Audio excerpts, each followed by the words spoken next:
ಇತ್ತೀಚಿನ ಸಂಚಿಕೆಗಳನ್ನು ಜಾಹೀರಾತಿನ ಕಿರಿಕಿರಿ ಇಲ್ಲದೆ ನೋಡಿ. ಪ್ಲೀಸ್ ಹತ್ತಗ್ ಮಾತಾಡು. ಯಾರಾದ್ರೂ ಕೇಳಿಸ್ಕೊಂಡ್ರೆ ಏನ್ ಅನ್ಕೊಳಲ್ಲ. ತಪ್ಪೇನಿದೆ? ಅದ್ ನಿಜ ತಾನೆ? ಇಲ್ಲ, ನಾನ್ ನಿನ್ನ ಇಷ್ಟು ದಿನ ತಪ್ಪಾಗಿ ತಿಳ್ಕೊಂಡಿದ್ದೆ, ಆದ್ರೆ ಈಗ ನಿನ್ನ ಸರಿಯಾಗಿ ಅರ್ಥ ಮಾಡ್ಕೊಳ್ತಿದ್ದೀನಿ. ಪ್ಲೀಸ್ ಇದೆಲ್ಲ ಸುಳ್ಳು ಅನ್ಬೇಡ. ನನ್ನ ಇಷ್ಟು ದಿನದ ತಪ್ಪನ್ನ ಸರಿ ಮಾಡ್ಕೊಳ್ಳೋಕೆ ನಂಗಿದೊಂದು ಅವಕಾಶ. ಅಮ್ಮ, ನೀನ್ ಅನ್ಕೊಂಡಿರೋ ಹಾಗೆ ಏನೂ ಇಲ್ಲ ಇಲ್ಲಿ. ನಾನು ಕಂಪನಿ ಮರ್ಜ್ ಮಾಡ್ತಿರೋದು ಒಂದು ನೆಪ. ನಿಜವಾದ ಕಾರಣ ನೀನು ಇಲ್ಲೇ ಸೆಟ್ಲ್ ಆಗಬೇಕು ಅನ್ನೋ ಆಸೆ. ಮತ್ತದೇ ವಿಚಿತ್ರವಾದ ಸಮಾಧಾನ ಸಿಗ್ತಿದೆ ನಿನಗೆ ಅಲ್ವಾ?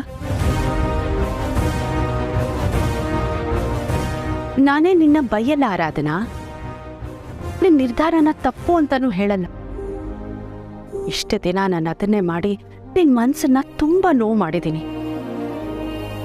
ಇನ್ನು ಮುಂದೆ ಈ ಅಮ್ಮ ನಿನಗೆ ಯಾವತ್ತೂ ಬೇಜಾರು ಮಾಡಿದೆ ನಿನ್ನ ಎಲ್ಲ ಡಿಸಿಷನ್ಸ್ಗೂ ಸಪೋರ್ಟ್ ಮಾಡ್ತೀನಿ.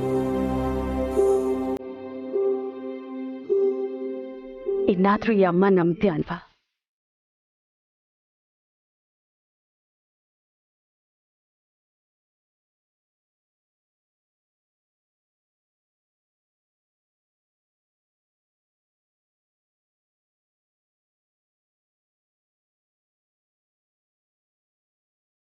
ಆರಾಧನಾ, ಹೆದರ್ಕೋಬೇಡ.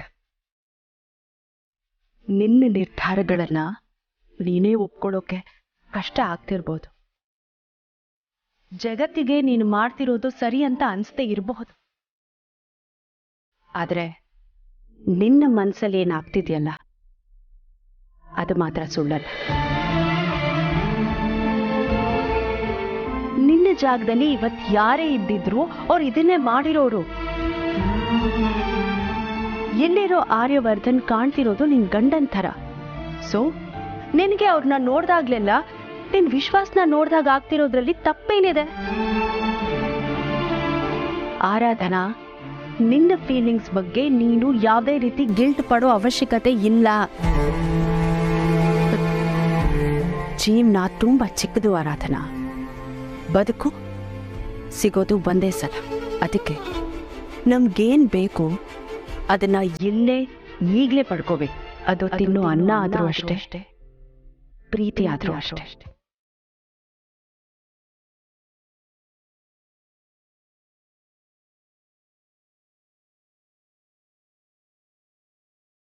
ಅಮ್ಮ, ನನ್ನ ಕಣ್ಮುಂದೆ ಇರೋ ವಿಷು ಅಲ್ಲ.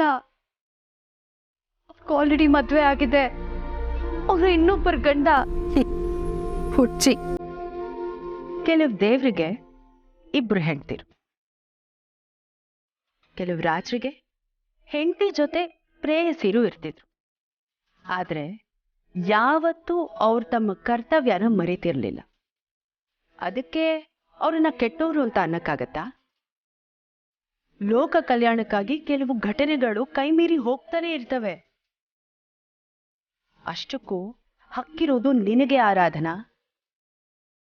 ನೀನು ಈ ಮನೆ ಸೊಸೆ ಆಗ್ಬೇಕಾಗಿರೋಳು.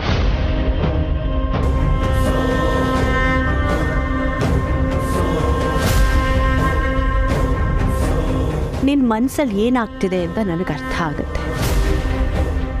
ನಾನು ಕೂಡ ನಿನ್ನಪ್ಪನ ಪ್ರೀತಿ ಪಡೆಯೋದಕ್ಕೆ ಇಲ್ಲಿನ ಸಂಬಂಧಗಳನ್ನ ಕಳ್ಕೊಂಡೆ.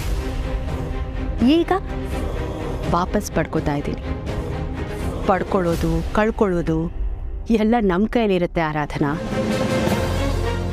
ಬೇಕು ಅಂತ ನಿರ್ಧಾರ ಮಾಡಿದ್ರೆ ನಮ್ಗದು ಸಿಗುತ್ತೆ. ಮೊದಲು ನಿನಗೆ ಬೇಕಾಗಿರೋ ವಸ್ತು ಮೇಲೆ ಭಯ ಪಡೋದು ಬಿಟ್ಟು ಅದರ ಬಗ್ಗೆ ಕನ್ಸು ಕಾಣೋಕೆ ಶುರು ಮಾಡು. ಅದೇ ನಿನ್ನ ಗೊಂದಲನ ದೂರ ಮಾಡುತ್ತೆ. ವಿಷುನೇ ಯಾಕೆ ನಿನಗೆ ಕಷ್ಟ ಕೊಡಬಾರ್ದು ಅಂತ ಈ ಆರ್ಯ ಥರ ಬಂದಿರಬಾರ್ದು?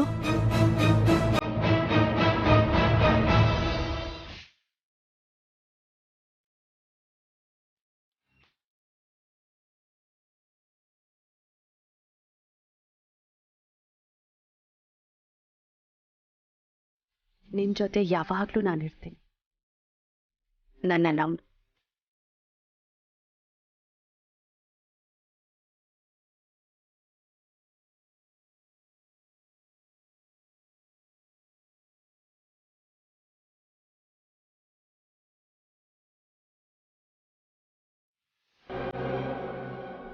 ಅನು, ಬೆಳಗ್ಗೆನೆ ಟೀ ಕುಡಿಯೋದನ್ನು ಬಿಟ್ಟು ಬಾದಾಮಿ ಹಾಲು ಕುಡಿ ಅಂತ ಎಷ್ಟು ಸಲ ಹೇಳಿದ್ದೀನಿ. ಆದರೂ ನೀನು ಟೀ ಕುಡಿಯೋದನ್ನು ಬಿಡಲ್ಲ ಅಲ್ಲ? ಅದು ಅಲ್ಲದೆ ಇಷ್ಟೊತ್ತವರೆಗೂ ಹಸ್ಕೊಂಡಿರೋ ಅಂತ ಯಾರು ಹೇಳ್ತಾರೆ ನಿಂಗೆ? ನೋಡೋನು, ಐ ಆಮ್ ಸೀರಿಯಸ್. ಇನ್ಮೇಲೆ ಬೆಳಗ್ಗೆ 7 ಗಂಟೆಗೆ ಬಾದಾಮಿ ಹಾಲು ಕುಡಿದು 8:30 ಅಷ್ಟೊತ್ತಿಗೆ ನಿನ್ನ ಬ್ರೇಕ್ಫಾಸ್ಟ್ ಮುಗ್ದಿರಬೇಕು. ಅರ್ಥ ಆಯ್ತಾ? ಅರ್ಥ ಆಯ್ತಾ? ಈಗ ನಾನು ಬಡಿಸಿರೋ ಅಷ್ಟು ತಿಂಡಿ ತಿನ್ನಬೇಕು. ಒಂದಗಳು ಬಿಸಾಕೋ ಹಾಗಿಲ್ಲ. ಅದನ್ನೇ ನಗ್ತಾ ಹೇಳ್ಬಾರ್ದಾ? ನಗೋದಿಲ್ಲ, ಆಮೇಲೆ. ಮೊದಲು ತಿನ್ನು.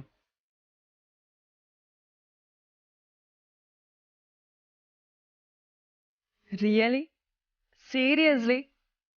ನಂಗೆ ನಂಬೋಕೆ ಆಗ್ತಿಲ್ಲ ಮಿಸ್ಟರ್ ವರ್ಧನ್. ನೀವು ಸೇಮ್ ನನ್ನ ಜೀಜು ಥರನೇ ಕಾಣಿಸ್ತಿದ್ದೀರಾ. ಜೀಜುನೇ ನನ್ನ ಮುಂದೆ ಇದ್ದಾರೆ ಅಂತ ಅನಿಸ್ತಾ ಇದೆ. ಅವರು ಹೀಗೆ ಆರಾಧನಾ ಅಕ್ಕನ ನೋಡ್ಕೊಳ್ತಾ ಇದ್ರು. ನಿಮ್ಮ ಪಕ್ಕ ಆರಾಧನಾ ಇದ್ದಿದ್ರೆ. ಭಾವನಾ ಪ್ಲೀಸ್, ಇವರು ಆರ್ಯವರ್ಧನ್, ವಿಶ್ವಾಸ್ ದೇಸಾಯಿ ಅಲ್ಲ. I am really sorry Bhavana. ನಿಮಗೆ ಬೇಜಾರಾಗಬೇಕು ಅನ್ನೋ ಕಾರಣಕ್ಕೆ ನಾನು ಹಾಗೆ ಹೇಳಲಿಲ್ಲ. ಆರಾಧನಾ ಅವ್ರು ಏನಾದರೂ ಇದನ್ನು ಕೇಳಿಸ್ಕೊಂಡ್ರೆ ಅವ್ರು ನೊಂದ್ಕೋತಾರೆ ಅಲ್ವಾ? Yeah I understand. Mister Vardhan, ನೀವ್ಯಾಕೆ ಸುಮ್ಮನೆ ನಿಂತಿದ್ದೀರಾ? ತಿಂಡಿ ಬಡಿಸಿ. ಕರೆಕ್ಟ್. ಸರ್ ಸಾಕು, ಇರೋ ತಿಂಡಿನೆಲ್ಲ ನನಗೆ ಬಡಿಸಿದ್ರೆ ಹೇಗೆ? ಅನು ಅಕ್ಕ,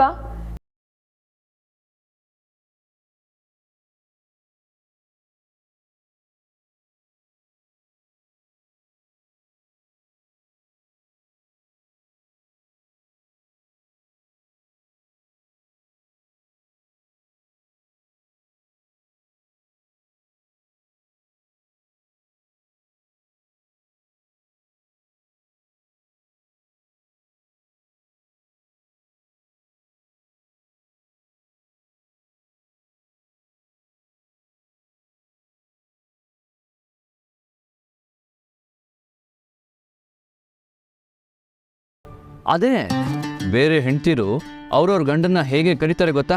ಬೇಕಾದ್ರೆ ಭಾವನನ್ನ ಕೇಳು. ಹೌದೌದು. ಗಂಡನ್ನ ಹೇಗೆ ಕರಿಬೇಕು ಅಂತ ಭಾವನನ್ನ ಕೇಳ್ಕಲಿ. Why not? ಅವ್ರು ರೆಡಿ ಅಂದ್ರೆ ನಾನು ಹೇಳ್ಕೊಡಕ್ ರೆಡಿ. ಹೌದು ಭಾವನಾ, ನಿನಗಿದೆಲ್ಲ ಹೇಗೆ ಗೊತ್ತು? ಅತ್ತೆಗೆ ಗೊತ್ತಿಲ್ಲದೆ ನೀನೇನಾದರೂ ಲವ್ ಗಿವ್ ಮಾಡಿದ್ಯೋ ಹೇಗೆ? ಅಕ್ಕ, ನನ್ನ ಲವ್ಗಿಂತ ಬ್ರೇಕಪ್ಸ್ ಆಗಿರೋದೇ ಜಾಸ್ತಿ. ನನ್ನ ಮಾತ್ಗೆ ಹೆದರ್ಕೊಂಡು ಹೋಗ್ತಾರೆ. ನಾನು ತಿನ್ನೋದು ನೋಡ್ತಿದ್ರೆ ಬಕಾಸುರಿ ಅಂದ್ಕೋತಾರೆ. ಸೊ ನೆಕ್ಸ್ಟ್ ಟೈಮ್ ಲವ್ ಮಾಡಿದಾಗ ಹುಡುಗನ ಹೇಗೆ ಇಂಪ್ರೆಸ್ ಮಾಡಬೇಕು ಅಂತ ದೊಡ್ಡ ದೊಡ್ಡ ರಿಸರ್ಚೇ ಮಾಡಿದ್ದೀನಿ ಗೊತ್ತಾ? ಏನು? ಹೌದು, ನಿಮಗೂ ಹೇಳ್ಕೊಡ್ತೀನಿ. ಈ ಪ್ಲಾನ್ ನಿಮ್ಮೇ ಸಕ್ಸಸ್ ಆದರೆ ನಾನು ಇಂಪ್ಲೈ ಮಾಡ್ಕೋತೀನಿ. ಆ್ಯಕ್ಚುಲಿ ಪ್ರೀತಿಲಿ ತುಂಬ ಸಲ ಸೋತೋರ್ಗೆ ಪ್ರೀತಿನ ಹೇಗೆ ಗೆಲ್ಬೇಕು ಅಂತ ಗೊತ್ತಿರುತ್ತೆ.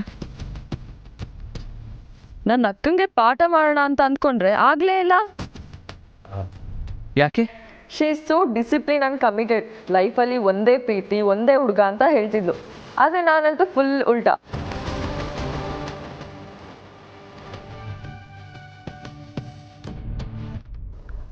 ಏನು ಹಾಗೆ ನೋಡ್ತಿದ್ದೀರಾ? ನೀವು ಅಂದ್ಕೊಂಡಷ್ಟು ಇನ್ನೋಸೆನ್ಸ್ ನಂಗಿಲ್ಲ. ಭಾವನಾ, ಅಮ್ಮ ಬರ್ತಿದ್ದಾಳೆ ಅನ್ಸುತ್ತೆ. ಅನು ಅಕ್ಕ, ಪ್ಲೀಸ್ ನಾನು ಹೇಳಿದ ಲವ್ ಬ್ರೇಕಪ್ಸ್ ವಿಷಯ ಎಲ್ಲ ಹೇಳಕ್ ಹೋಗ್ಬೇಡಿ, ಆಮೇಲೆ ಚಂಡಿ ಆಗ್ಬಿಡ್ತಾಳ. ತಿಂಡಿ ಹಾಕಿ. ಭಾವನಾ, ಅತ್ತೆ ನೀವು ಬನ್ನಿ ಕೂತ್ಕೊಳ್ಳಿ, ಒಟ್ಟಿಗೆ ತಿಂಡಿ ತಿನ್ನೋಣ. ಬೇಡ, ಅದಕ್ಕೆ ಪೂಜೆ ಮುಗಿಸ್ಲಿ, ಆಮೇಲೆ ಅವ್ರ ಜೊತೆಗೆ ತಿಂತೀನಿ. ಆರ್ಯ, ನೀನು ತಿಂಡಿ ತಿನ್ನು, ಆಫೀಸಿಗೆ ಹೊರಡ್ಬೇಕಲ್ವಾ? ಭಾವನಾ, ಆರ್ಯಾದ್ನ ಎಲ್ಲಿ ಬರ್ಲಿಲ್ವಾ? ಇಲ್ಲ ಅಮ್ಮ. ಯಾಕೆ? ಟೈಮ್ ಆಯ್ತಲ್ಲ. ಆರಾಧನಾ, ಆರಾಧನಾ, ಒಂದು ನಿಮಿಷ ಬಂದೆ. ಆರಾಧ್ಯ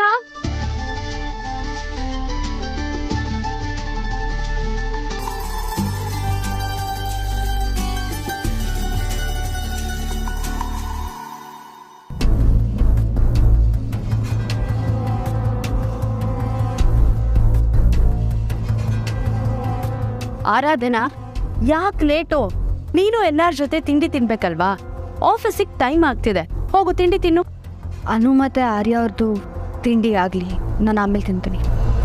ಆರಾಧನಾ, ನೀನು ಯಾಕೆ ಇಷ್ಟೊಂದು ಮುಜುಗರ ಪಡ್ಕೋಬೇಕು? ಅಲ್ಲಮ್ಮ, ಅದು ನಾನಲ್ಲಿ ಹೋದರೆ ಏನೂ ಆಗಲ್ಲ. ಅವ್ರಿಗೆ ಇನ್ನೂ ಬೇಜಾರಾಗಬೇಕು. ನೋಡು, ಇನ್ಮೇಲೆ ಇದನ್ನೆಲ್ಲ ತಲೆಗೆ ಹಾಕೊಳ್ದೆ ನೀನು ಅವ್ರ ಜೊತೆನೇ ತಿಂಡಿ ತಿನ್ಬೇಕು, ಅವ್ರ ಜೊತೆನೇ ಇರಬೇಕು. ಇನ್ಮೇಲೆ ನಾನು ಹೇಳಿದ್ದನ್ನೆಲ್ಲ ನೆನ್ಪಿಟ್ಕೋಬೇಕು, ಅರ್ಥ ಆಯ್ತಾ?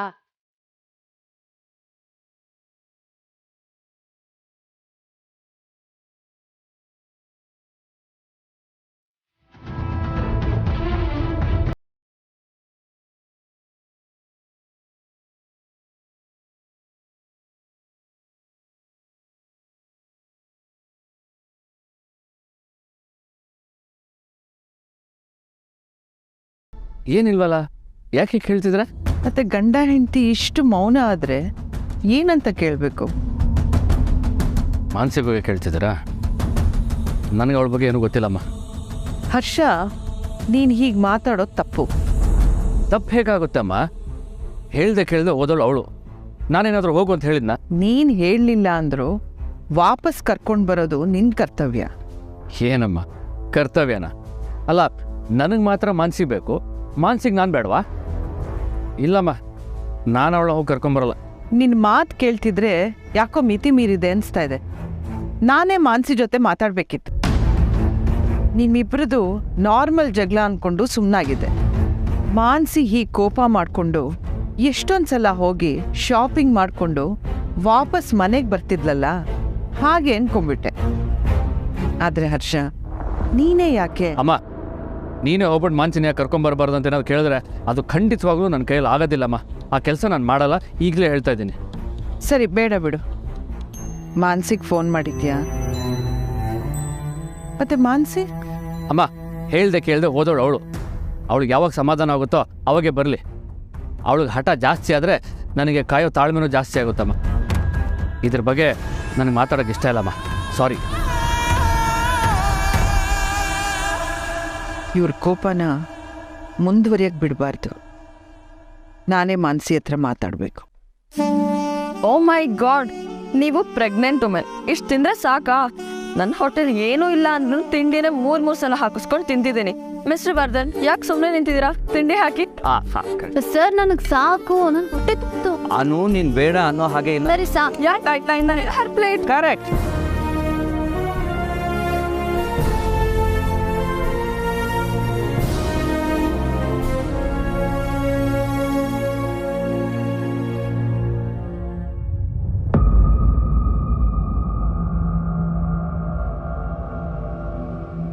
ಓಹ್, ಆರ್ಯ ಸರ್ ಫೋನ್ ನನ್ನ ಹತ್ರನೇ ಇದೆಯಲ್ಲ. ನನಗೆ ಗೊತ್ತೇ ಆಗಲಿಲ್ಲ. ಆರ್ಯ ಸರ್ಗೂ ಗೊತ್ತಾಗ್ಲಿಲ್ವಾ? ಆರ್ಯ ಸರ್ ಫೋನ್ ನನ್ನ ಹತ್ರ ಇದೆ ಅಂತ ಅನುಗೆ ಇಮಿಡಿಯೇಟಾಗಿ ಇನ್ಫಾರ್ಮ್ ಮಾಡಬೇಕು.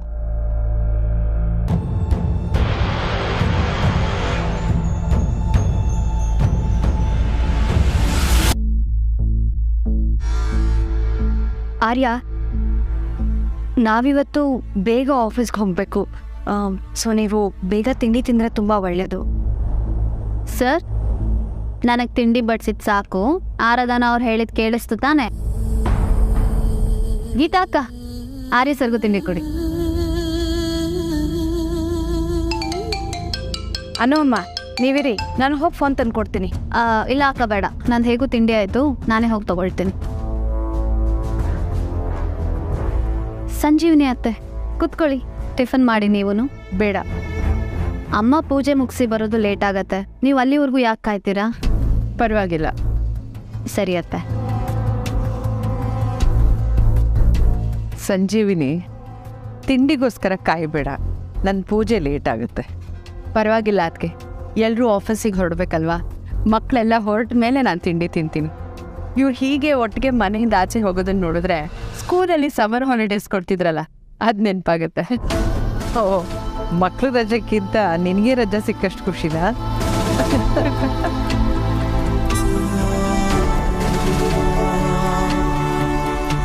ಆರ್ಯ, ನೀ ತಿಂಡಿ ತಿನ್ನಪ್ಪ. ಆಫೀಸಿಗೆ ಟೈಮ್ ಆಗಲಿಲ್ವಾ? ಇಲ್ಲಮ್ಮ, ಅರ್ಜೆಂಟ್ ಏನೂ ಇಲ್ಲ. ಅನು ರೆಡಿ ಆಗೋವರೆಗೂ ಟೈಮ್ ಇದೆ. ಆರ್ಯ, ಅನು ಇನ್ನೂ ಆಫೀಸಿಗೆ ಬರಲೇಬೇಕಾ? ಯಾಕಮ್ಮ ಹೀಗೆ ಕೇಳ್ತಿದ್ದೀರಾ? ಇಷ್ಟು ದಿವಸ ಎಲ್ಲ ಜವಾಬ್ದಾರಿಗಳನ್ನು ತಗೊಂಡು ಸಾಕಾಗಿದ್ದಾಳೆ. ಇನ್ನಾದರೂ ರೆಸ್ಟ್ ತಗೊಳ್ಳಿ ಆರ್ಯ. ಹೌದು, ಅನು ಯಾಕೆ ಸುಮ್ಮನೆ ಆಫೀಸಿಗೆ ಬಂದು ಸ್ಟ್ರೆಸ್ ತೊಗೋಬೇಕು? ಅವ್ರು ಈ ಟೈಮಲ್ಲಿ ಮನೇಲಿ ಇರೋದೇ ಒಳ್ಳೆಯದು. ಅದು ಅಲ್ಲದೆ ಈ ಟೈಮಲ್ಲೂ ಅವ್ರು ಆಫೀಸಿಗೆ ಬರ್ತಿದ್ದಾರೆ ಅಂತ ಗೊತ್ತಾದರೆ ಅವ್ರ ಅಪ್ಪ ಅಮ್ಮಂಗೆ ಬೇಜಾರಾಗೋದಿಲ್ವಾ? ಆರಾಧನಾ ಹೇಳ್ತಿರೋದು ಸರಿಯಾಗಿದೆ ಆರ್ಯ. ಮತ್ತು ಅನು ಡಾಕ್ಟ್ರ್ ಈ ಟೈಮಲ್ಲಿ ಆ್ಯಕ್ಟಿವ್ ಆಗಿರಬೇಕು ಅಂತ ಹೇಳಿದ್ರು ಅಂತಂದು. ಹೌದು ಆರ್ಯ, ಪ್ರೆಗ್ನೆನ್ಸಿ ಟೈಮಲ್ಲಿ ಆ್ಯಕ್ಟಿವ್ ಆಗಿರೋದು ಒಳ್ಳೆಯದೇ. ಆದರೂ ಮಗಳು ಆಫೀಸ್ ಕೆಲಸ ಮಾಡ್ತಿದ್ದಾಳೆ ಅಂದರೆ ಅಪ್ಪ ಅಮ್ಮಂಗೆ ಬೇಜಾರಾಗೋದು ಸಹಜ ಅಲ್ವ? ಮತ್ತು ಆಫೀಸಲ್ಲಿ ಫಿಸಿಕಲ್ಗಿಂತ ಮೈಂಡ್ ಪ್ರೆಷರ್ ಜಾಸ್ತಿ ಇರುತ್ತೆ.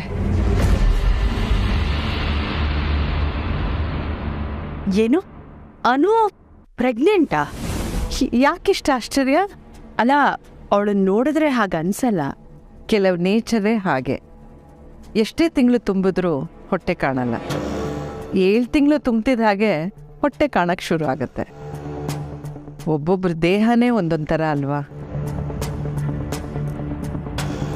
ನಿಜ ಆರ್ಯ, ಅನು ಮನೇಲೇ ಇದ್ದು ಅವಳ ಬಗ್ಗೆ ಮಗು ಬಗ್ಗೆ ಯೋಚನೆ ಮಾಡಿಕೊಂಡು ರಿಲ್ಯಾಕ್ಸ್ಡ್ ಆಗಿರೋದು ತುಂಬ ಒಳ್ಳೆಯದು.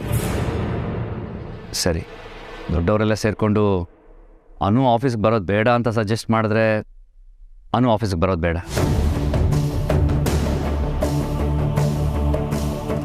ಅದ್ಗೆ ಮನೇಲಿ ಒಂದು ಮಗು ಹುಟ್ಟಿದ್ರೆ ಯಾರಿಗೂ ಒಂದು ನಿಮಿಷ ಕೂರೋಕ್ಕೂ ಪುರ್ಸೋತಿರಲ್ಲ. ಆಗ ಅನು ಮಗು ನೋಡ್ಕೊಳ್ಳೋದ್ರಲ್ಲೇ ಬ್ಯುಸಿ ಆಗಿಬಿಡ್ತಾಳೆ. ಅಟ್ಲೀಸ್ಟ್ ಈಗಲಾದರೂ ಸ್ವಲ್ಪ ರೆಸ್ಟ್ ಮಾಡಲಿ ಬಿಡಿ. ಸರಿ ಹೇಳಿದೆ ಸಂಜೀವಿನಿ. ಆರ್ಯ, ಯು ಡೋಂಟ್ ವರಿ. ಆಫೀಸ್ ಕೆಲಸಕ್ಕೆ ಸಹಾಯ ಮಾಡೋಕೆ ಆರಾಧನಾ ಇದ್ದಾಳೆ. ಹಾಗೆ ಭಾವನಾ ಕೂಡ ಬಿಸ್ನೆಸ್ ಬಗ್ಗೆ ತುಂಬ ಚೆನ್ನಾಗಿ ತಿಳ್ಕೊಂಡಿದ್ದಾಳೆ. ನಿನಗೆ ನನ್ನ ಮಕ್ಕಳಿಂದ ತುಂಬ ಸಹಾಯ ಆಗುತ್ತೆ, ಅದು ಮಾತ್ರ ಗ್ಯಾರಂಟಿ. ಆದರೆ ಅನು ಆಫೀಸ್ ಕೆಲಸದಲ್ಲಿ ಹೇಗೆ ಅಂತ ನನಗೆ ಗೊತ್ತಿಲ್ಲ. ಆದರೆ ನನ್ನ 2ನೇ ಮಗಳು ಭಾವನಾ ಬಿಸ್ನೆಸ್ ಮಾಡೋದಕ್ಕೆ ಹುಟ್ಟಿದಾಳೆ ಅನ್ನೋ ಹಾಗೆ ಕೆಲಸ ಮಾಡ್ತಾಳೆ. ಐ ನೋ, ಭಾವನನ ಬಗ್ಗೆ ಡೌಟೇ ಇಲ್ಲ.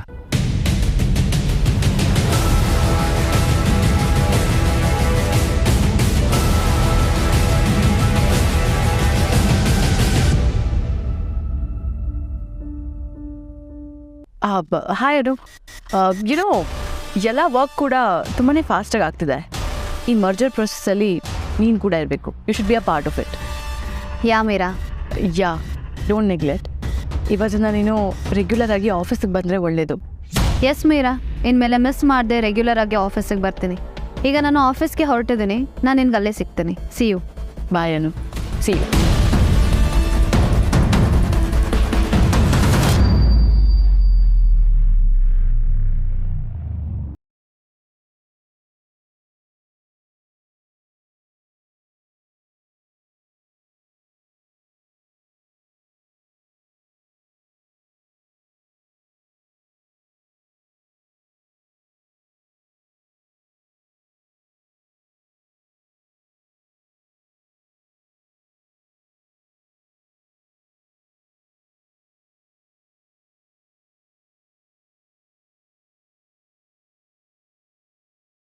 ಮಾನ್ಸಿ ಕಾಲ್ ಮಾಡಿದ್ದಾಳೆ ಅಂದರೆ ನಾನು ಅವಳಿಗೆ ನೆನಪಾಗಿದ್ದೀನಿ ಅಂತ ಅರ್ಥ. 2 ಮಿಸ್ ಕಾಲ್ಸ್. ವಾಪಸ್ ಕಾಲ್ ಮಾಡಲಾ?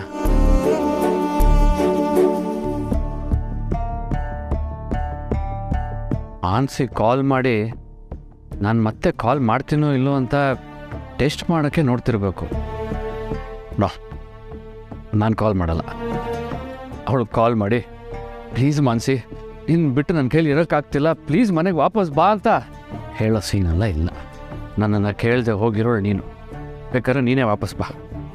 ಅದೆಷ್ಟು ದಿನ ಹೀಗೆ ಇರಬೇಕು ಅಂತ ಡಿಸೈಡ್ ಮಾಡ್ಕೊಂಡಿದ್ಯೋ ಅಲ್ಲಿ ತನಕ ಅದೆಲ್ಲಿದೆಯೋ ಅಲ್ಲೇ ಆರಾಮಾಗಿರು. ಇದು ನಿನ್ನ ಮನೆ, ನಾವೆಲ್ಲರೂ ನಿನ್ನ ನೆನಪಿದ್ರೆ ಸಾಕು. ಏನು ನಿನ್ನನ್ನು ಬಿಟ್ಟಿರೋದಕ್ಕೆ ಸ್ವಲ್ಪ ಕಷ್ಟ ಆಗ್ಬೋದೇನೋ, ಬಟ್ ಅಲ್ಲಿ ಮ್ಯಾನೇಜ್.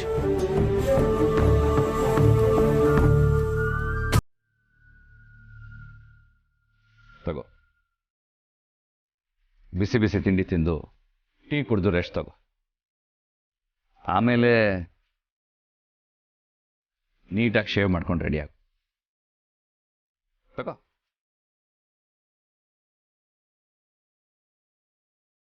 ಆಫೀಸಿಗೆ ರೆಡಿಯಾಗಿ ಬರ್ತಿದ್ಯಲ್ಲ ಹಾಗೆ. ಏಕೆ ನನ್ನನ್ನೇ ನೀನು ಆಫೀಸ್ ಕರ್ಕೊಂಡು ಹೋಗಲ್ವಲ್ಲ?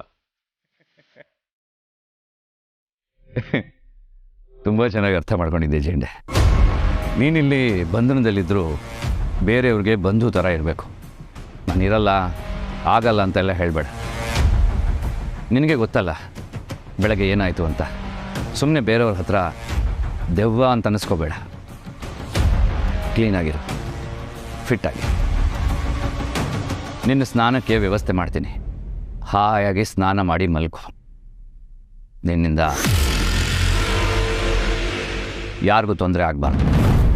ತೊಂದರೆ ಆದರೆ ಅದರ ರಿಸಲ್ಟ್ ಖಂಡಿತ ಹೀಗಿರಲ್ಲ.